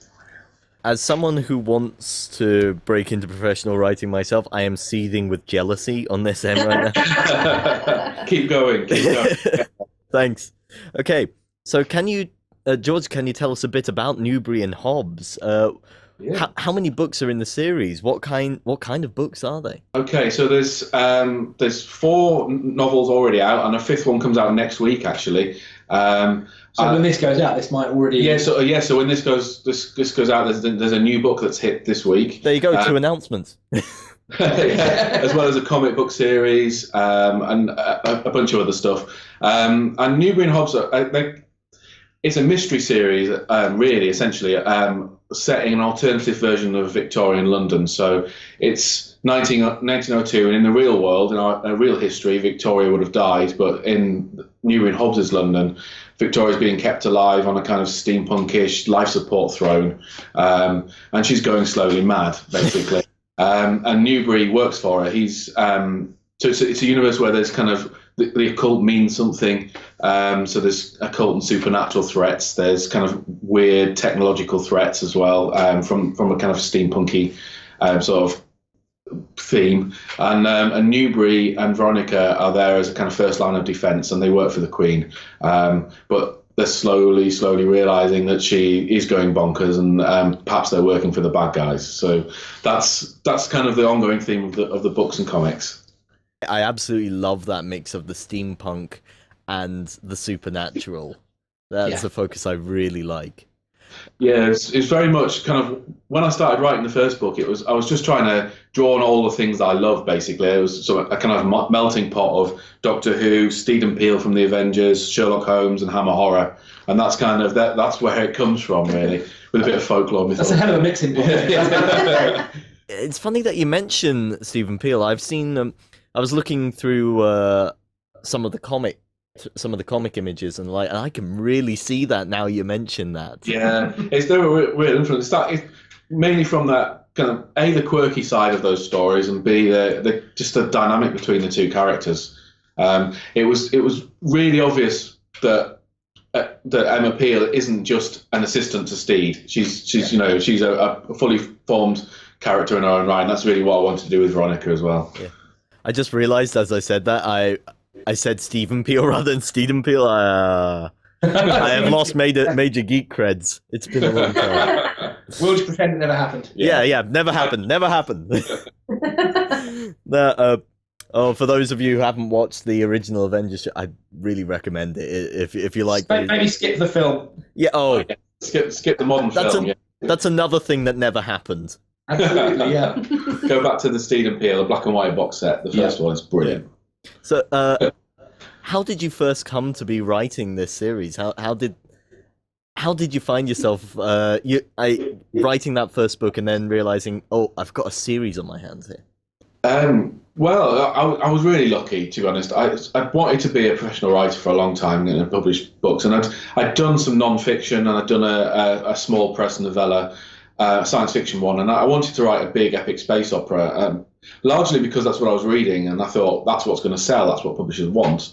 So I kind of used to sit at my computer around work, I was in full-time work, and try and write this book, and it just kept failing over and over again. I'd get to chapter 7 and it would just fall apart. Yeah. A friend of mine who worked for Waterstone said to me, look, just write something for you. Remind yourself why you like writing. Don't worry about whether it's going to get published. And I kind of thought, well, that's a great idea. I need to do that. So that's where all these influences came in. And I just thought, I'm just going to tell a story for me. And I got started writing, and I managed to break the chapter 7 curse, and I just kept going. And I got about halfway through the first book, and I sent it to my friend Michael and said, look, it's worked. Thank you. And what I didn't know is that because he was working at Waterstones, he's plugged into all these publishers, and he sent it to a publisher to show them. And like the first thing I heard of it was I got a message from the publisher saying, "We read the first half of the book. If you finish it, we'll buy that and a sequel." And you didn't know it had been pitched? No, it had been pitched to them. Oh, Michael was wow. just, and it was a small publisher in the UK who picked it up, and they put the first book out. And on the back of that, I had a bidding war in America for the book, so I ended up going to a really big publisher in America, who then committed to a series, and it's just gone from there. Really, it's just and I've written all the books in the Newbury Hobbes series, and there's another series as well, Tales of the Ghost, which are set in the same universe 25 years later. So overall, there's 12 books currently that are in this kind of alternate universe. Are we calling it Maniverse? Is that... I call it the Albion mythos. Oh, there you go, yeah. I call it the Maniverse, yeah. I like that. The Albion mythos. That's a great name for it. Yeah. And of course, now it's gone from novels to comic books and now to the board game. How did that come about? How did you all get together and start working on this?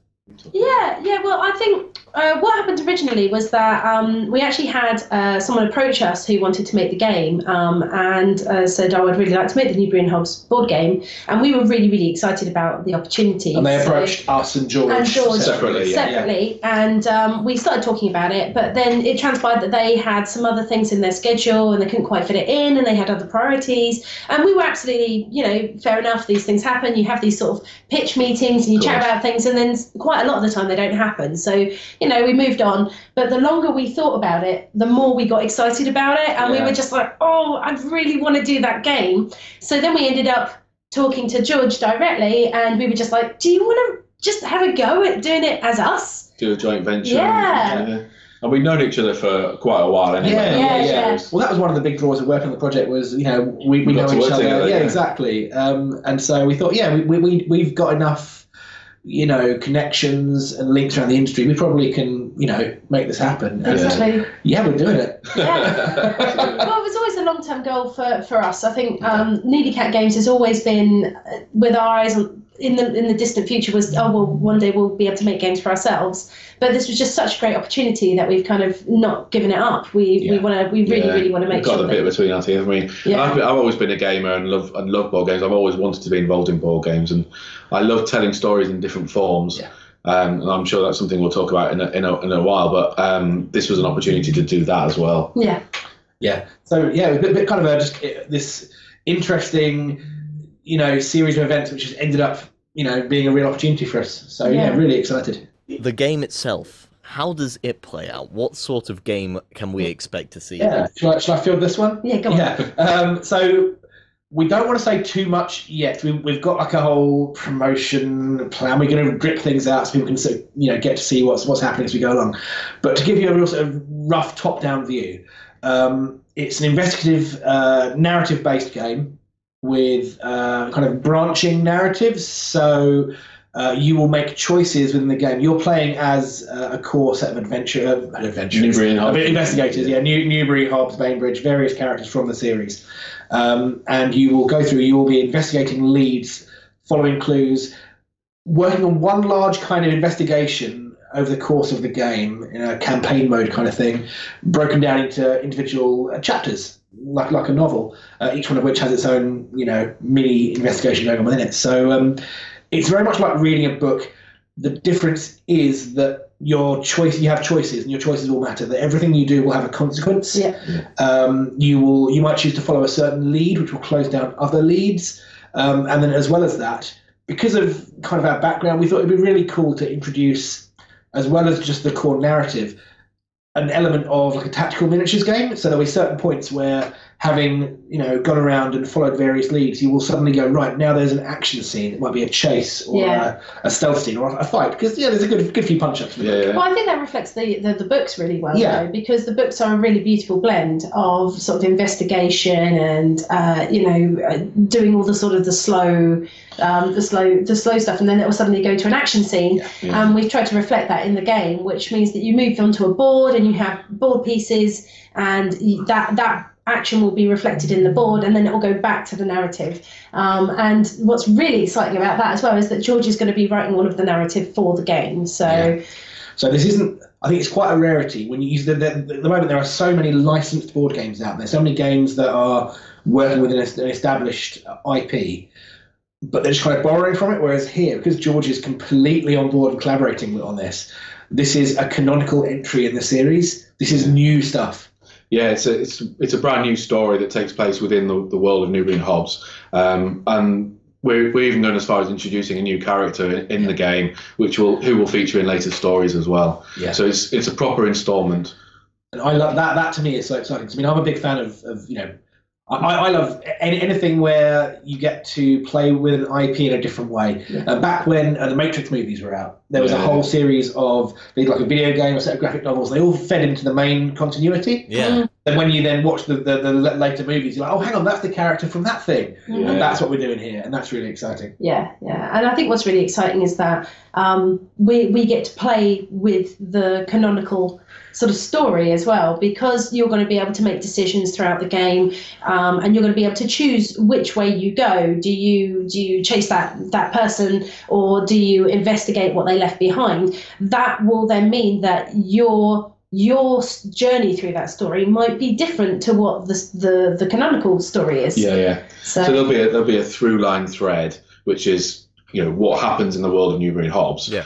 But of course, you might go off that path and tell a different version of the story. Yeah. It's a whole kind of what if situation, which is great. I think it really treads that really interesting line between it's a narrative which we're telling, but also the players get to have their own say on what happens, and that's it's really exciting. Absolutely. Having that level of, I suppose, official involvement with it just makes the game feel so much more impactful with the world you're creating there. So in terms of, George, you writing the background for this for this game, how did you go about that? How did you approach that? How did the gameplay shape your writing, or how did your writing shape the gameplay? Well, it's still in process, to be honest, because we're still working on all of those elements and refining the story. But essentially, this definitely wasn't a case of me going, right, guys, here's a storyline for you, go and write a game of it. It's been a proper collaboration. So I've kind of set up this is what's going on. These are who the villains are. This is what they're trying to do. This is what the characters are investigating. And here are some of the key elements from the Newbury Hobbes stories that we want to bring into play. And then these guys are working on, okay, well, that fits like this with gameplay, and we've got some puzzles that we want to put in. So what sort of situations could Newbury be in that would reflect this puzzle? And so we're kind of going back and forth on that and developing it and refining it through the process. So it's definitely a proper collaboration. Yeah, which is so nice. I mean, it's so rare to have that kind of level of back and forth. Yeah. And again, because it's just the three of us. I mean, we've got a few other people waiting in the wings. Some people will announce later who are helping out some stuff. We're very exciting.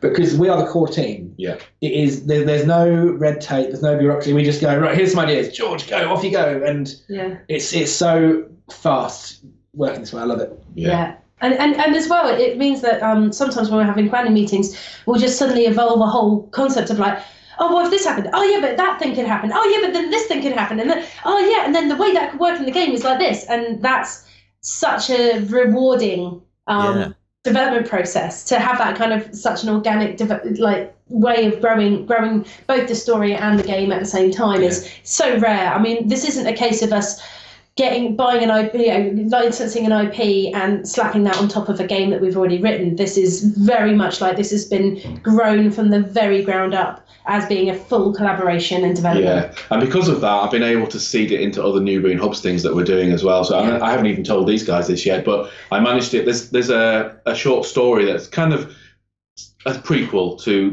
the main story we're telling in this book, and I managed to get that story put into the back of the UK edition of the Revenant Express. Brilliant. So we're setting up some of these characters now. The book that's just coming out is going to lead into the game, so people who read that will be able to recognise, when we announce the full story of the game. So I just love the fact that this is coming as a surprise to you now, Sophie. I haven't had a chance to tell him yet. It was a last minute thing. Yeah. Also, George will also be doing a novella. That's part of it. Yeah, so I'm going to take that kind of canonical path through the game story and write that as a novella, which we're going to feature as part of the Kickstarter promotion for I think game. what's interesting is that means that people that are fans of the series but don't necessarily want to play the game, because some people don't want to play games. I don't understand them. I don't know them. We don't want to play games. They can read the story and stay filled in. Yeah. Also, I think what's lovely is people can play this game, discover this world, and then go back and there's the graphic novels, there's the novels. There's so much people. This is going to be a really nice, interesting mix of people approaching the series in different ways. Yeah. There's even 3 soundtrack albums as well. We've been writing to them. They're great. Yeah. So people can play those albums while they're playing the game as well, and have that atmosphere going. Which is great. I mean, we spend a good 5 minutes for any game working out a Spotify playlist. So this saves all that work. So, can you give us any hints about what's going to be happening in this story or the novella? Go on, George. Yeah, well, we don't want to give too much away yet, but in good old-fashioned kind of Newbury Hobbes style, there's a sinister cult that has its roots in ancient Egypt, but it's been tempered by a kind of Anglo-Saxon mythology. So it's a kind of strange cult that's on the rise in London, and Newbury and Veronica, and accompanied by Bainbridge and Amelia, who's Veronica's sister, are investigating. Trying to prevent the cult from doing what the dastardly deeds they want to do, and this, I don't want to go too far into kind of the things that feature, because we want to reveal, and we've got some amazing artwork for the cult. Isn't just kind of guys in robes. I think there's a lot more. We've got one piece of concept art, which I think we're going to accompany this with, I think. So they take mummies from ancient Egypt, and they put them into brass exoskeletons and reanimate them. So we've got these shambling kind of pseudo-mechanical mummies called the Saved. And that's kind of one of the tools they use in their sinister plans in London. And we'll leave it there. I won't give away any more. Okay, so you mentioned briefly Kickstarter there. When do you plan to take this to Kickstarter? Summer. Yeah, summer. Yes. Provisionally it's summer. We've got some rough dates, but the thing is, as we said, this is a first kind of attempt at all this for us. So we're figuring out exactly how long things take. We're working out all the financial details and everything. We've got all the boring behind-the-scenes stuff that no one really cares about. So we don't want to kind of nail ourselves to a date just yet, but it's summer. Yeah. We're really determined as well to not run at this with it not being fully planned. So we are making sure that we, cross all the T's, dot all the I's, and make sure that we're doing our research before we take it to Kickstarter. So this isn't a thing where we're just like, I've got an idea, I'll stick it on Kickstarter and see if it works. We're taking this really seriously. We want this to be a really amazing, brilliant game which people can support on Kickstarter and will go to retail afterwards. So it's not something where we're just going to rush at it. So we are being really cautious about that. I think that's it. We want to deliver everything that we say we're going to deliver, and we want it to be the best quality it can possibly be as well. So this, hopefully it'll feel like a lush product as well. So in the meantime, where can people go to find out more about either the game or Newbury and Hobbes themselves? So I'm just this week, so it'll be live when the video goes out. I'm going to launch a Newbury Hobbes Facebook page, which is probably going to be the best place for people to hear information about the project, as well as new Newbury Hobbes stories, places to go to find out about the existing books and comics. Also, we've got the Needy Cat Games Facebook page, Twitter. You can check out our website. We shall put the links below, I'm sure, right, Sam? Yeah. I'm certain we can do that. Yeah, brilliant. And also, of course, George, you're on Twitter. I'm on Twitter as well, so people can find me. I'll make sure that you've got the information for that as well. Yeah. Okay, well, I think that's about it. Thank you all very much for coming on board and letting us know about this. Thanks for having us. Yeah. Okay, are you guys fans of Newbury and Hobbes? Are you excited to find out more about this? Please be sure to leave us a comment below. Let us know your thoughts. And we're going to carry on here, and we'll see you in the next one. Okay, guys, so if you fancy some steampunk-style George Mann awesomeness, go and head over to the Needy Cat Games website and go and check it out. Right, Kickstarter time. Yes. I have a couple of groovy Kickstarters. Sweet. Okay. The first one is ultra groovy. I think you're going to love this. I don't know what it is, Jerry. Oh, I love it. But you have converted me. I am now a man who's obsessed with standees. we've been having a look at standees on Backstage recently, and lo and behold, you go for a decade without any substantial standee action. Yep. And then suddenly Three come along at once. Three come along at once. This is a new one. This is one by Wolfung Games. And I particularly like these ones because they look like they're kind of plasticky, shiny kind of standees. So I'm not exactly sure just what the materials are. So what they've done is they've got a perspex, and then they're printing front and back on the perspex. So instead of being like laser cut HDF, whatever, you've got laser cut perspex. So they come on a sprue. But what they've done, which I think is utterly delightful, is they've hit multiple periods at once. Yes. So you will have the option to do ancients, Napoleonics, American Civil War, and the American Revolution and Wild West as well. Wild West. Wild West with the mountain men and their dogs is just to die for. There are also two different scales. So there's standard 28mm and 18mm for sort of grand scale. And I really, I'm in love with them. Some people, it's a Marmite looking thing, because I have a couple of friends who looked at it and went, I hate the faces. It looks like the Photoshop, because every face is like unique or individual, and it looks like the little tiny faces have been put on afterwards. Yeah. I really love it, and especially when you're looking at the smaller 18mm scale. Here's a good example of the face. Yeah, the faces. I love them. I have absolutely no problem with those, and they stand out more in 28mm. But whenever you look at the 18mm ones and you look at how far away you'd be looking at them on a battlefield, they're a lot clearer and more recognizable than if they'd probably gone for a more ultra realistic look to them. So it's almost the. It's almost photorealism. Yes, and the heads are slightly oversized. Yes, so it's got a little bit of a chibi kind of a thing going on. But like just the collections they're doing. But for the longest time, I love them. Just imagine those guys. How weird you would feel if they were running around killing each other. 342 miniatures in that antiquity collection. Can you call a standee a miniature? Yes. Yes. Because miniature wargaming started with two-dimensional lead soldiers. It went standees, then it went lead, and then as the casting and sculpting got better, then they became more three-dimensional. So very much, yes. Okay, fair enough. Oh no, it would definitely count them as minis. One of the cool things is that they're working on this sort of like looking to, I think it's around 2,500 unique styled historical miniatures. But in the future, they're actually looking to get up to something like 16,000 once they get to the different periods that they like, which I think is absolutely fascinating. I mean, for people who are going, I fancy doing Rome, Lloyd, and going, I don't want to have to paint 1,000,000 Romans, but if you don't paint 1,000,000 Romans, you don't get the look of Rome. That's it. Having this right out of the box and not having to do much work to get them out there. Plus the war machines. Is absolutely great. Not just the war machines. Wait till you see, there's things like, there's the French farmhouse, there's like the Huomont farmhouse and all sorts. They've got buildings coming later on, and every single thing they've thrown out so far, I've gone, yeah, this is great. So it's kind of like a one-stop shop. So of their collection, I don't know. I'm looking at it and going, because which one would you go for? It's almost like it's like a gigantic sweet shop, isn't it? It really is.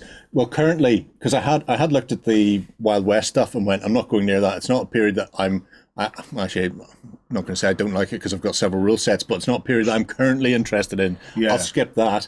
But I looked at the Napoleonics quite seriously and the Ancients, and then out this week for my regular Wednesday games night, and one of my mates was going, have you heard of the World of Fun? And I went, oh yeah. And he went, no, but this thing, the World of Fun is, and I'm going, little standees. And he went, you have heard? I'm going, yeah. He went, I'm going for the antiquities. And I'm going, are you? He went, but the mountain men have a dog. I'm going, ooh, maybe you will get the mountain men then. Maybe. Oh, look here, there's Hougoumont. Yeah. So definitely Ancients, because there's so many great games I have that I don't have the time to put ancient armies together for. Napoleonics standees are a great way of doing it in big scale, and all of these will probably be 18mm, and then possibly maybe some 28mm mountain men and Wild West style. Just for difference. And I mean that even with the big photorealistic heads. In the 18mm scale, I don't think it's as bad. Even in the 28mm scale, I still quite like it. I know it doesn't bother me. I can understand. I know a few people on the forum looked at the post when this came up during the week and went, no. I was interested, and then I seen the art style and went, no, thank you. Yeah. So, but it's nice from a nice. They've been working on this sort of 3 years. in the background, and they're taking it to Kickstarter to launch it. What? But they've got a setup in the States and in Transylvania, which means theoretically, if the Kickstarter is successful, and I think it should be because it seems to it's nearly funded already. Yeah. So it's been trucking along quite well. It's not been setting the world alight, but for well, come on, it's standees, but for going, we're not just going to do ancients. We're going to pick sort of like 2 or 3 or 4 of the biggest genre. So they've stayed away from World War II, but they've gone, what are the interesting periods? Let's do them all at once, and then we'll have depots or one on either side of the Atlantic where they can just fire these things out from. What do you get? Do they come like pre-popped out, or no? they come on a sheet? They come on a sheet. They come in lovely little metal tins as well. So you pop them out. So the stickers are already on it. They're already on it. Yeah. That's how it comes. Yeah.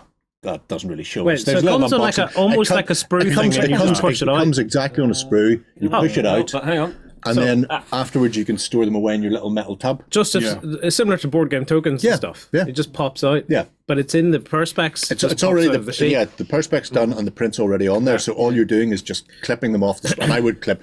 There's like a video unboxing with a prototype where the bloke's just going pop, pop, pop, pop, pop. Do you know and all I can think is, you're going to break a bayonet. Just cut them off. Get a pair of clippers, man. Yeah. Do you know what's cool about this though? And we'll probably talk about it more in backstage. Is it looks like they'll be able to deliver this without any real hiccups. Yeah. Oh, fucking touch wood. Although I do like, it looks as if you're getting terrain mixed in with your sprues They're as well. some of them are. I'm seeing like trees and stuff, and if you look inside the box, pretty much trees in there. What that is there, that's one of the stretch goals. They've actually, the standees are just standees, and it will just be, if you've got L'Art de la Guerre or you've got whatever you happen to have as a system already, you can just get them and use them for that. But they are doing some hex games. So they're doing a specific Napoleonic one. They're also doing a like an antiquities one as stretch goals if they get there. It's Alexander at Arbella, I think it is the antiquity one. So, yes, yeah. So it'll be interesting to see where they go, even if the stretch goals don't get hit and they don't get funded, or if they get hit and I end up with a copy of a game that maybe I wasn't expecting. That's nice. Bonus. Right, well, let me ask you about this ancients stuff, right? Because a period that I would love to explore, but I know I will never, ever do it in miniatures that I have to build and paint, is the kind of the biblical kind of wars. Yeah. Would the ancient set allow me to explore that kind of thing? I don't think, no. No. Biblical would be like the Sea People, Hittites, and the Israelites and that sort of thing. This starts with the Persians, so probably 500-600 years after the fact. But this would let you do. Would it let me do the 300s? It'll let you do. There's Greeks in there, Greeks and Persians, so you're fine for that. Greeks, so that will let you do all the Persian wars around there. There's also the Romans and their sort of expansionist sort of Republican era, and the Imperial Rome for the sort of the later period there. So they've taken the sort of the main bulk of what people think of as antiquity for fighting. They may venture into biblical stuff later on. Who knows? Well, who knows? The thing about the three. If me and Lloyd wanted to go into this, and we got the big box of Romans. Yes. What should he get? What period of Romans? Yeah. There's a couple of choose from. Because if you go for early Romans, like in around the time of Carthage, then that would be cool. Yeah, Carthaginians. So there's Greeks there, which you could easily put them up against because Rome pretty much ruffle stomped Greece out of the way. Yeah. There's even the Persians to a lesser extent. You do that. I think there's Gauls. So you can go north that way. So you see, if the Gauls, they can then fight with Carthaginians because as Hannibal made his way through the Alps. Does he do Carthaginians? Or are they in the moment? Haven't noticed the Carthaginians. They may be in there to be classed because as Hannibal made his way from Spain through the Alps, losing his elephants and stuff, when he beat people, he basically pressed them into being part of the army. Like, you can die or you can be part of the army. So he's gathered up, assimilated. Even then when he was running around. Right. Here's a list of the different ones, I think. Yeah, that doesn't help though because it just says antiquity collection stuff like that. There was like an 80-page catalogue that I started to flick through and went, I need to stop this or I'll cry. But you can at the very least do Romans versus Romans because the Romans fought each other all the time. Yeah, which is an excellent way of doing things as well. You just go, let's do some civil wars. It's just there are some larger battles that realistically, as gamers, we're never going to get round to doing it. Unless it's a labour of love for years, decades, that you want to get out of the way. You This look at them and just can't. could be an ideal way to Imagine if you'd wanted to do Rourke's Drift with this, Jerry, before you'd started doing it. Would you have done it that way or the way you've done it? No, I'd have done it the way I've done it because it's a small enough model count. And it's Fair a enough. passion. Yeah. That's a fair point. This is not necessarily about something you're passionate about. This is about exploring something you want to know. Will you become passionate about it? Fair point. Or you just want to explore it? Yeah, That's it. Yeah. very cool. And it's I think and it the looks buy-in great. is so low for some of these, especially with the smaller scale. You can just go. It's not like going. I want to do a 28mm Napoleonic army. Oh, that's going to cost me. Yeah. You can go. I'll do a 28mm standee Napoleonic army and go. Well, I can. £52. Yeah. Where are you getting Or that from? No, that's 18mm. Yeah. But So you could do it'd be about $100. yeah, if you scroll down, there's like they've got That's 18mm as well. for the. Yeah, we keep going. There are other there options. are other options. Yeah, you're looking at all the 18mm at the moment. Yeah. You need to go past that. There we go. Yeah, so There's the puppy. £135. Yeah. So £105. So there we are, the major £108, and that will get you either volume 1 or volume 2. And for the 28mm, because obviously the things are bigger and they need more room, they've split it in volumes, whereas the 18mm is just here's a big lump of everything that fought in the 100 days, and so it's all the factions and all I the think ways. I would go the 18mm route myself. Oh, actually. definitely. Just for the grand scale. For the grand scale of it. You know, and get this is what you talked about the first time we played Flames of War. Yeah, I think so. Anyway, there's about 19 days left on that. So if there's ever been a period of history you fancied exploring, this could be a great way to do it. It could be a really cool way to do it. I just wanted to focus in on the fact that they said that they're really aiming this for people so that they can actually learn about history by playing games.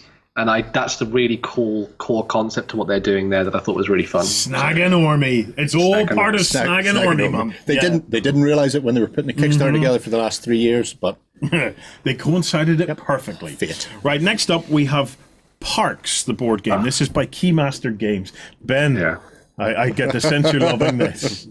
Okay, yeah. I like walking, I like hiking, I also like the wilderness, and I've always thought it'd be cool to have like a game about walking in the wilderness. And so these guys at Keymaster Games have come out with one called Parks, the board game, and it's set in the US national parks, so all the ones you would have seen out there in America. Yep. And you are playing a pair of walkers who are heading out across the wilderness trying to collect photos and mementos from your time in the US. Hello? Yeah, we're still here. We're listening. Okay. Did you think we'd all went to sleep? I know there was that one time where we walked off, but not this time. We wouldn't do it on you, man. We're here with you to the end, Ben. You just continue Speak on, for man. yourself, I'm away. So the cool thing about this is that you have to go through the different national parks trying to pick up supplies and gear for you to take photographs and mementos from all these different places. And the whole idea is that you play through the game, go from the beginning to the end, and then once you've done that, the person with the most mementos and the most rewarding experience wins the game. It's a little bit like a game that came out a couple of years ago now called Tokaido, where you're walking through the Japanese peninsula and going throughout the islands there and sort of exploring that. And I really liked that style of game. I thought it was really fun. The thing that really drew me to this one, however, was the idea of the artwork here, which I thought is just absolutely amazing. And I love the style they've gone for. Even the little wooden meeples and the fish in the water and all the things like that have been done lovingly nicely. And I would just love to have this in my collection. I'm going all twee about it. One of the other cool things about this as well is that they're actually doing this in conjunction with a charity as well. So for every pledge that goes into this, they actually give a certain amount of this back to the US national parks as well. So when the next shutdown comes back, you know, whenever that might be. In fact, it's still ongoing. Let's not get No. They stopped. We're on the countdown. It's not dormant. But hopefully, so that means that it'll feed back into it as well, which I thought was really good. They've also got a solo mode included in this game where you play against the rangers, so the rangers that look after the national park, and they're doing their patrol routes throughout the national parks, and so you have to try and get to the end before they do, and they close the parks up as well. So I am so picnic baskets. That is such a relief that there's a solo mode in that game. Yeah. It means that you So might that I actually can play get to this play by it. So if you have ever fancied yourself as as a hiking expert, going through some of the most wonderful terrain of the US, but have been too lazy to do it. This is the game for you. There might, if the National Trust see this being successful, they might come out with a version. I would love that. And it would charge you every time you played it. Oh yeah, they would charge you, man. They would charge you every time. See, each site you would try to go to on the tile, like £5. Come on, mate, £5. No, it's a beautiful looking game. There's only 3 days left. If you want to get in on that, you need to jump into that. It's massively funded. Right. Just to recap, remember we're giving away the Shadowspear Battle Box. To be in with a chance of winning that, you need to be a subscriber. You need to, please, just click like anyway. It seemed to do something last week. It makes a big difference if you do it. Also, remember to ding the dong and give us a share to your preferred social network. Well, man, life's so complicated. Just phone someone, say, hey, go and check out the piece of war. You'll enjoy that, and then post a comment. Post a comment. God, they're getting complicated. Just post a comment about some crazy idea for the industry. We would love to read them. Right. Last week's competition winner is now up on tabletop.com. Come across, click the claim a prize, go and browse through there and see if your name is on it. And if it is, claim your prize. And we were giving away Carry On Empire. Her matron, stick it out. Okay, big thanks to Jerry, to Ben, to Justin, to Lloyd, and most importantly to you guys. Join us tomorrow on XLBS. We're going to be doing some gurning about something, I'm sure. And Justin, I have. Oh no! I have a solution for your ailment. Not again! Yeah, join us tomorrow. Go ahead and check out our other content on screen now, and be sure to check out beastsofwar.com for the latest gaming news and gaming let's plays. And while you're at it, why not hit subscribe and remember to ding our dong. Go on, you know you want to click it. Go on.